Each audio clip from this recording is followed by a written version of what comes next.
Bienvenue dans ce nouveau billet de la Bourse en stress en date donc du 16 janvier 2026. Je vous rappelle que à travers nos vidéos, la Bourse en stress n'est pas un conseiller en investissement financier. Donc pour ce faire, rapprochez-vous de votre broker, de votre banque ou de votre conseiller simplement pour prendre des positions. Nous sommes là juste à titre donc d'information et de formation concernant des outils que nous utilisons qui sont les options.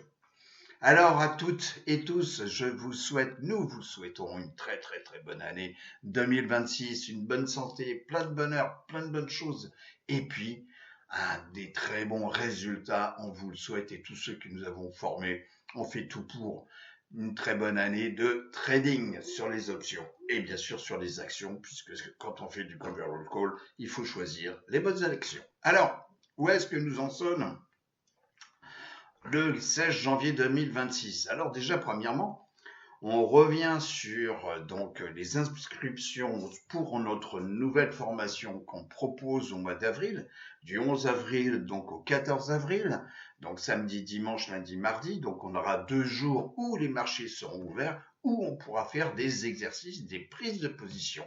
Voilà. Donc, Michael mettra le lien de prise de rendez-vous pour voir effectivement avec lui la correspondance entre votre profil, ce que vous recherchez et ce que nous proposons. Voilà, Michael mettra le lien juste en dessous de la vidéo. Alors, le Fear and Greed, bien connu. Eh ben, on est greed et on commence l'année gentiment. On peut pas dire comme quoi ça soit vraiment un marché excitant, ça c'est clair. Et puis bon bah voilà, ouais c'est gagné. Il y a une semaine, donc juste après en début d'année, on était neutral. Bon bah voilà, il y a un an c'était Fear, et puis vous voyez, la semaine dernière c'était Greed, et puis il y a un mois c'était neutral. Bon, alors pour résumer la semaine qui vient de se passer, comme je vous l'ai expliqué, le marché démarre mollement. Bon. Par contre, chose très intéressante, très très très intéressante, puisque ça c'est le cœur vraiment de l'économie, le ROT, donc le Russell 2000, nous fait un plus haut historique, donc en clôturant à 2677 points. Je joue bien sûr virgule 73, voilà pour ceux qui veulent de la précision. Donc ça c'est déjà étonnant. XLF, donc, qui est le secteur des finances, donc à travers l'ETF XLF, nous avons un rebond sur la moyenne mobile 50 jours. Bon, peut-être des opportunités, allez savoir. Je vous rappelle, nous ne sommes pas des conseillers. Euh, donc également, on a des earnings qui ont commencé donc cette semaine, et vous verrez que les financières, elles s'en sortent pas trop mal. Bon, bah c'est peut-être de bon augure, allez savoir, allez savoir. Et puis alors effectivement, il y aura potentiellement peut-être un décret s'il est voté, ça c'est pas certain, puisque Trump a décidé de faire un décret, de proposer un décret pour de telle sorte que les taux d'intérêt sur les cartes de crédit ne soient plus c'est aux alentours des 22% actuellement, donc ça limité, donc plafonné à 10%. Ce qui veut dire que bon, il y a pas mal de sociétés de cartes de crédit qui font peut-être un petit peu la tête, allez savoir. Alors, SMH également, très important, les semi-conducteurs. On a un nouveau plus haut historique weekly, voilà. Donc avec SMH qui est un ETF, et on a clôturé la semaine à 400,29 $. Bon. Et puis TSM qui donc a présenté ses résultats, les earnings, comme on dit si bien, cette semaine. Et ben donc là, je vous rappelle que nous avons un revenu trimestriel de 33 milliards,73. C'est 1 milliard de plus, j'arrondis, que le forecast, c'est-à-dire le prévisionnel. Bon. Et puis on a des earnings, donc earnings per share, donc voilà, un résultat par share, action, on a 3,14. Ben, ce qui est quand même une belle progression, puisque le forecast était donc de 2,84. Bon, et ben c'est quand même pas mal. C'est un bon lancement d'année. Alors JP Morgan, donc on voit les bancaires, parce que c'est les bancaires qui commencent. Alors, donc, on a des earnings per share. Donc je vous rappelle que ce sont des trimestres, hein, des trimestriels. Donc, on a 5,23 $ au lieu de 4,86 $. Bon, bah, c'est quand même pas mal, hein. La banque de New York, donc plus petite, elle est moins capitalisée, 2,08 par rapport à 1,99 en forecast. Bon, Bank of America, 0,98 au lieu, bon, 2 cents. Bon, Wells Fargo, EPS, donc 1,76 au lieu de 10 centimes de plus. Bon, bah, c'est bon à prendre, hein, pour quand vous. Et c'est quand même bon à prendre en termes de résultats. Et puis c'est City, qui a priori quelques soucis avec des positions en Russie. Bon, voilà. Bon. En tous les cas, 1,81, donc par rapport à 1,70. Goldman Sachs, donc 14,01 par rapport à 11,62, ce qui est quand même pas mal, hein. En termes de performance. Morgan Stanley, donc 2,68 par rapport à 2,41. Et BlackRock, donc le leader quand même à travers des produits structurés comme les ETF, donc 13 milliards. Ouais, non, je voudrais bien. Non, 13,16 $. Donc, par rapport à 12,44 en forecast. Alors, cette semaine, donc, on commence l'année d'abord. Et puis, donc, on avait parlé en 2025, en décembre, de l'US dollar par rapport au Japan yen. Bon, on voit comme quoi, on avait ici une ligne de tendance baissière, ok? On l'a cassé. Donc, on a ici des bougies, nous avons des bougies hebdomadaires. Alors, est-ce que c'est un doji? Voilà, bon, on verra bien, on verra bien. Un marteau, inversé, bon, on verra bien. Mais quoi qu'il en soit, on est quand même là-dessus. Bon, ça peut être aussi un inconvénient, hein, effectivement, un dollar de plus en plus fort par rapport au Japanese yen. Bon, d'un autre côté, si les taux d'intérêt ne bougent pas, ça veut dire qu'on peut de nouveau emprunter en yens et puis ce qu'on appelle le carry trading. Donc l'or, tout le monde en parle et tout, comme le silver et tout. Bon, voilà. Alors l'or, donc par rapport à l'US dollar, bon, vous voyez, on a ici clôturé en semaine un plus haut à 4596, j'arrondis, l'once d'or. Bon, alors je vous avais dit peut-être qu'il fallait se méfier. Vous voyez comme quoi les marchés sont plus forts que nous, hein. J'ai pas la boule de cristal, pas encore, j'aimerais bien, de temps en temps, mais en tous les cas, voilà, on clôture ces des plus hauts historiques.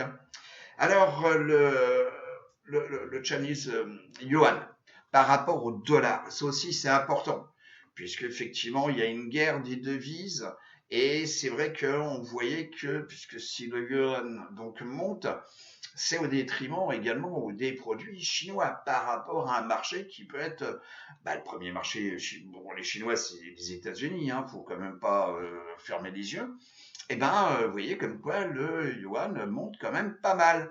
Bon, par rapport au dollar. Alors, la ventilation par rapport au secteur, donc, c'est simple. Sur cette semaine, nous avons des secteurs qui ont bien, en tous les cas, performé. Bon. Et puis, quelques-uns qui végètent, comme la techno, les financials. Alors, les financials, c'est tout encapsulé, hein, donc il y a quand même beaucoup plus de sociétés que ce qu'on a vu. Wells Fargo, Bank of America. Bon, c'est tout. Il y a des petites banques aussi, hein.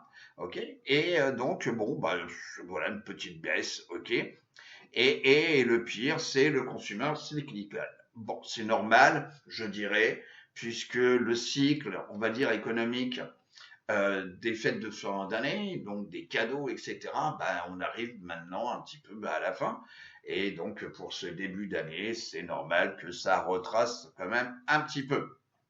Alors, le put-call ratio. Alors, c'est simple. On voit que tout va bien, Madame la Marquise. On clôture cette semaine à 0,46.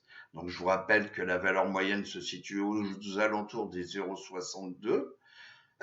Tout va bien. Ça veut dire qu'il y a beaucoup plus d'acheteurs je dirais, de confiance, d'acheteurs de call. que d'acheteurs de put, qui est une protection. Bon, alors bien sûr, les marchés peuvent nous réserver des surprises, mais en tous les cas, bel indicateur. Donc là, c'est 5TH. Donc c'est le pourcentage des sociétés composant le SP500 dont le cours est au-dessus de la moyenne mobile 200 jours. Donc tout le monde regarde la 200 jours, c'est pas la peine de se poser des questions métaphysiques. Voilà, donc, et là, on est quand même à 67,13% des sociétés composant le SP500 dont le cours est au-dessus de la moyenne mobile 200 jours. Ben, je vous rappelle, c'est pour la fin d'année, on n'était pas tout à fait là, donc on a pris, je dirais, une dizaine de pourcentages. Ah bah oui, est-ce que le moral revient? Est-ce que la confiance revient? Ouais, peut-être. Donc voilà. Alors pour ceux qui ont fait la formation, je vous rappelle que ce soit en présentiel ou que ça soit donc online, vous avez un petit module que je vous avais fait donc sur une fameuse table et où alors c'est pas bien entendu une table de divination, mais simplement voilà pour voir les années où on est peut-être à risque et tout, etc. Et je vous recommande quand même de nouveau à le regarder. Voilà.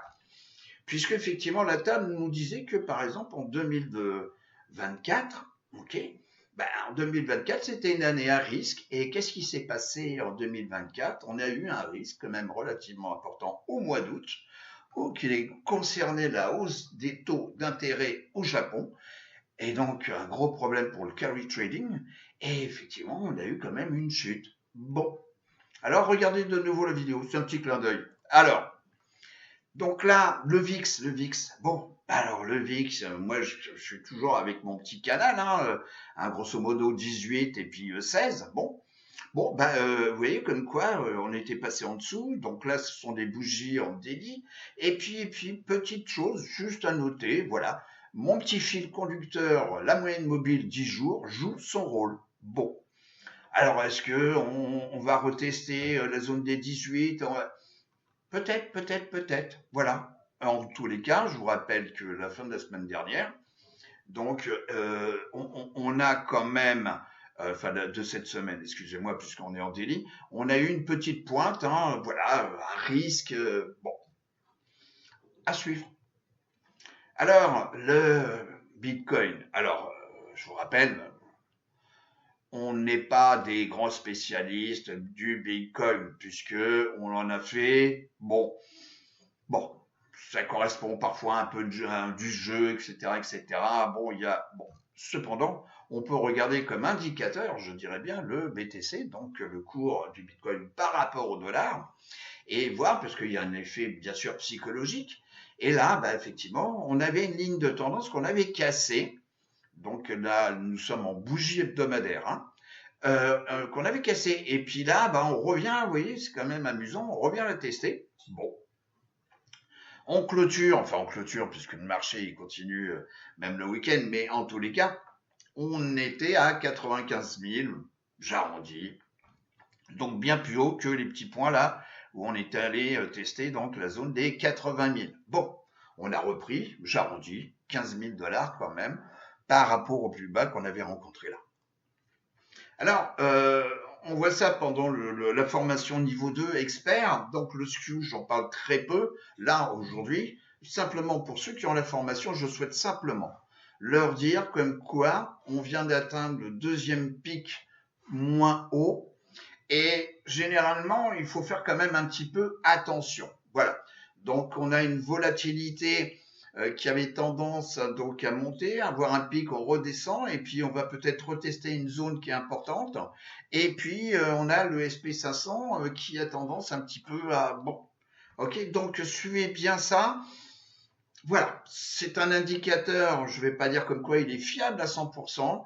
Le skew, c'est pas forcément sur les valeurs les plus élevées où le risque est le plus important. C'est justement quand effectivement on redescend. Voilà, c'est juste un petit clin d'œil pour ceux qui ont fait le niveau expert. Ah ben, c'est pas la fin, on continue. Les secteurs. Alors, on l'a vu sur le tableau. Là, on va voir donc en mode voilà. Donc sur 6 mois. Alors sur 6 mois, bah, ils sont tous positifs. Et vous voyez que sur 6 mois, le SP500 donc, a une progression de plus de 11%. Mais cependant, entre eux, ils sont tous positifs. Et si simplement on fait une comparaison par rapport, donc, je dirais, au SP500, puisqu'on peut prendre un ETF et le comparer par rapport à l'évolution du SP500, puisqu'il y a des fois, il vaut mieux prendre, alors bien entendu, ça dépend des portefeuilles, de prendre en tous les cas une option sur le SPY que sur un ETF qui sous-performe. Bon, ça aussi, c'est à vous. Hein. Je vous rappelle, nous ne sommes pas des conseillers en investissement financier, mais ça fait partie de la logique. Hein.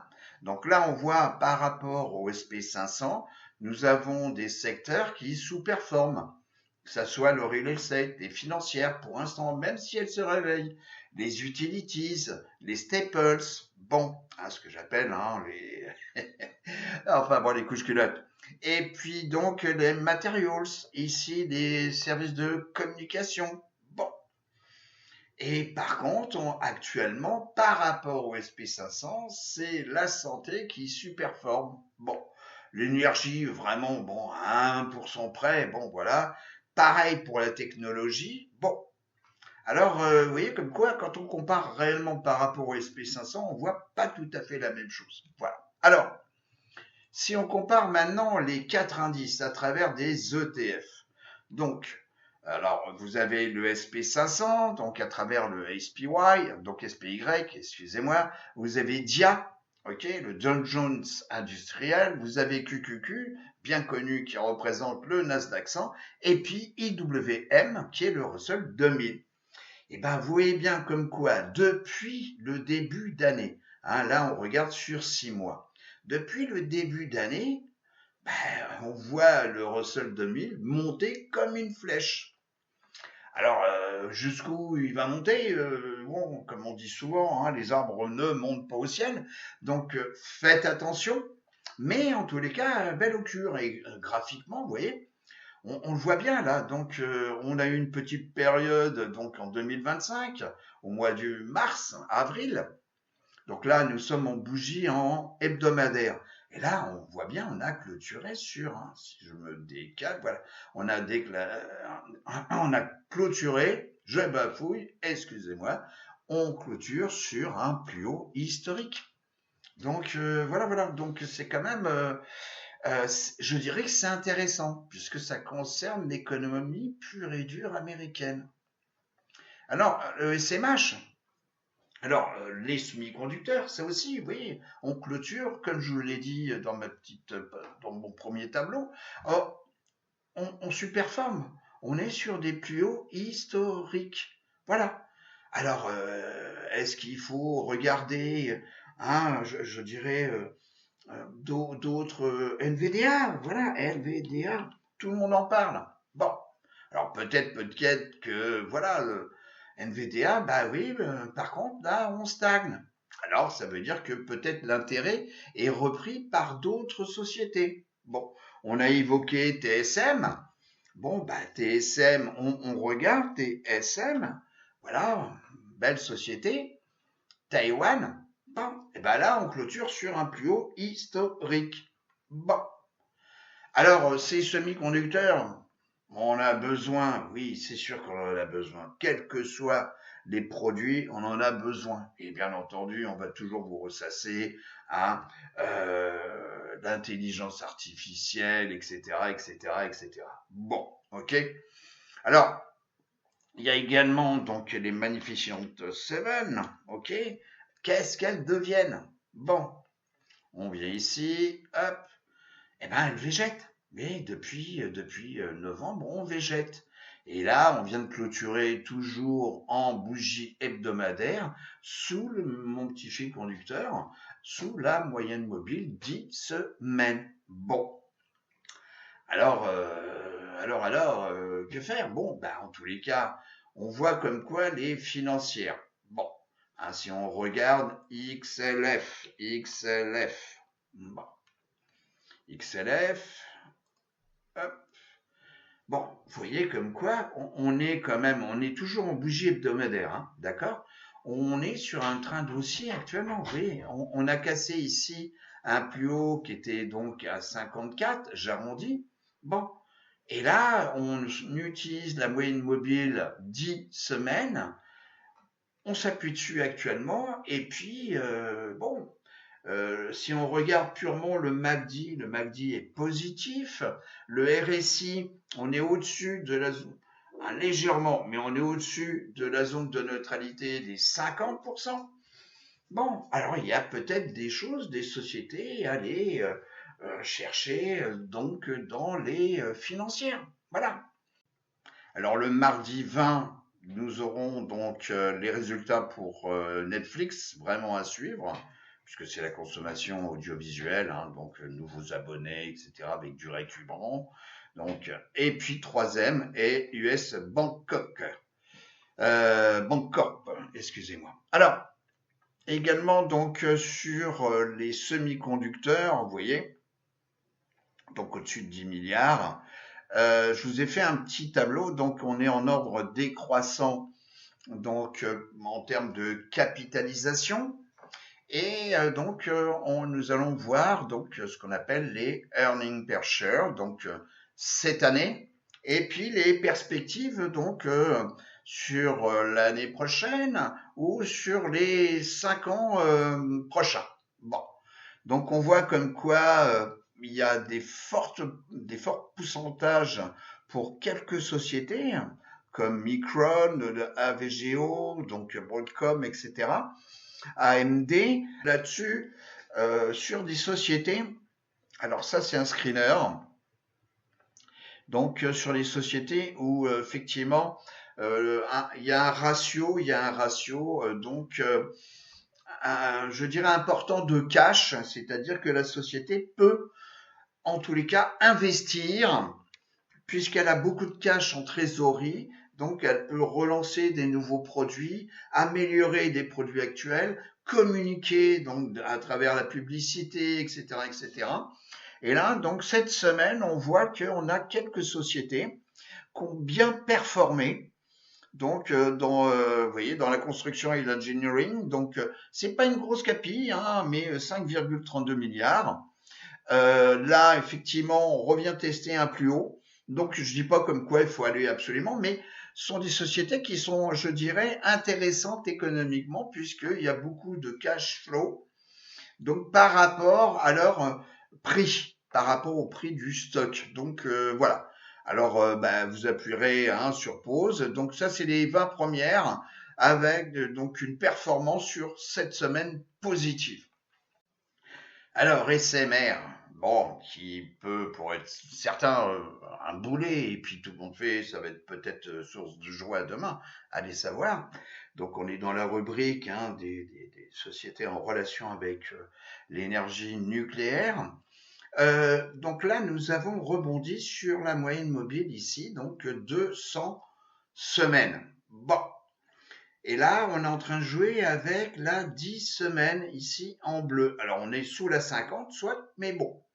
Alors, effectivement, on risque peut-être d'avoir une réaction et de revenir dans la zone des 28, 29. Bon. Alors, peut-être une zone où, effectivement, on pourra soit prendre ses profits, soit pour ceux qui sont faits assigner. Bon, alors effectivement, renforcer dans des conditions comme ça, c'est peut-être pas la meilleure des choses, mais on apprend à tout âge, hein, bien entendu. Donc là, mais peut-être un target ici, donc aux alentours des 29. Et puis une société, nous en avions parlé également, que je suis de très près, parce que effectivement, j'en ai. Et là, c'est du pain béni, parce qu'on est en train de faire une tasse. Voilà, bon, on verra à la hanse s'il y en a une ou pas. Mais en tous les cas, voilà, donc là, on est toujours en weekly. Et là, on a rebondi donc sur la zone donc des 12-13 ici. Et puis là, on est en train de former une tasse. Bon, alors vous me direz, c'est de bon augure. Et là, effectivement, on est directement en rapport avec l'uranium. Bon, parce que les centrales, en tous les cas actuellement, fonctionnent toutes à l'uranium. Et là, belle bougie hebdomadaire. Bon, et on clôture, vous voyez, à 22. Donc, bon, ben, en tous les cas, pour ce qui me concerne, ben, je suis assez ravi. Voilà. Alors, pour une des membres, donc je vais pas citer, effectivement, elle avait pris ses profits pour passer des fêtes de fin d'année tranquilles. Bon, elle avait gagné un peu d'argent et tout, mais bon, c'est ce que je dis. Très souvent, il faut jamais rien regretter. Du moment où on soulage sa peine ou simplement sa conscience en clôturant une position, eh ben voilà, pensez que oui, etc. Bon, mais tous les cas me concernant, moi j'ai des positions là-dessus, et là effectivement c'est du pain béni.